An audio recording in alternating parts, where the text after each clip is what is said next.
A woman decides to swim with a 200-pound tiger. What happened was unexpected. If swimming with dolphins is not exciting enough for you, how about a tiger cub? A private zoo in Dade City, Florida is now giving patrons the chance to swim with a Siberian tiger cub. The zoo in America is pioneering an unusual form of exercise for its animals and their trainers, going for a swim together.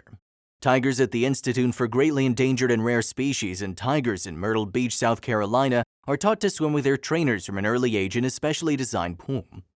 Tigers are known as the best swimmers of all the big cats, with modified webbing between their toes to make their feet more like flippers.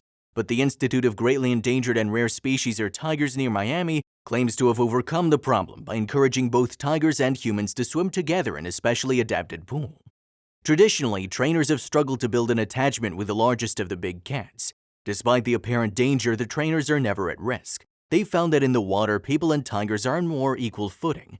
The hand-reared tigers are introduced to the water a few months after birth, and the trainers then give one-on-one tuition to each of the animals while they're in the water.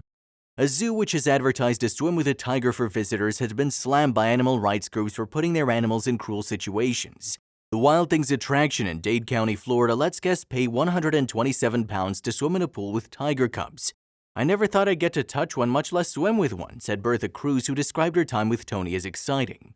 But social media commentators are disturbed by the treatment of the cubs, and PETA is calling censure of the attraction for the U.S. Department of Agriculture. According to ABC News, other controversial offers include letting people pose in pictures with the cubs and putting paint on their paws to allow them to make paw prints. PETA has reached out to its supporters with a petition for action, reading, "While Wild Thing claims that the swims are for training purposes, the zoo pockets £127 per person for a 30-minute encounter." Alarming video footage of these swims shows a cub named Tony repeatedly crying out in distress as a reporter stops the baby tiger from escaping the swimming pool. The terrified cub is ignored and later can be seen in the background trying to escape again, only to be pushed back in.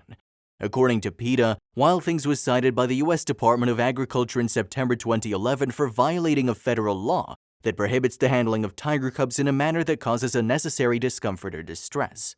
On MyFox Orlando, Facebooker Philip Tripp commented, "Repeatedly forcing a young non-aquatic animals to swim on command with human beings is extremely stressful and frightening for them." Kim Marie in Costa Rica added, "This is ridiculous. When will humans learn that animals are not on this planet to be our slaves?" Despite the fact that employees at the zoo claim that swimming with tigers is relatively safe, there will be at least one coach in the pool with you, ensuring all goes well. Besides swimming, you will also be able to feed the tigers and to pet with them on the lawn. Under Florida law, big cats that weigh below 11 kilograms are allowed association and contact with the public, and therefore only the pups can swim with visitors. What this woman did was so risky. The 22-year-old from Bangladesh was so eager to meet and marry the man she had fallen for on Facebook that she hiked through a forest known for its deadly tigers and then swam in a crocodile-infested river. Krishna Mandal met an Indian man named Abik through Facebook and the two fell in love. The couple planned to meet and marry, but Krishna, 22, doesn't have a passport, reports India Today. But Krishna decided that wasn't going to stop her getting married, and she hatched a plan to try to enter India illegally. According to police sources, Krishna first hiked through the Sundarbans, a treacherous swampy forest that has seen numerous deadly tiger attacks. Then she swam for an hour in the Matla River, where saltwater crocodiles are known to lie in wait for birds, mammals, and the occasional human. But impressively, Krishna survived her ordeal, and on Saturday, May 28th, she married Abik at Kalighat Temple in Kolkata, formerly Calcutta. Unfortunately, the story doesn't end quite there. The story of Krishna's epic journey was widely discussed across the South 24 Parganas of Bengal and would reach the local police. Krishna was arrested on Monday, May 30th for illegally entering the country. It's not the first tale of an epic voyage in the Bay of Bengal this year. A bloke who hadn't seen his wife for 2 years due to COVID travel restrictions decided to paddle over 1,000 miles in an inflatable rubber dinghy so they could be reunited. Ho Huang Hung set off of Thailand's holiday island of Phuket in the small rubber boat on March 5th, carrying a small amount of food and water but no GPS or even a map.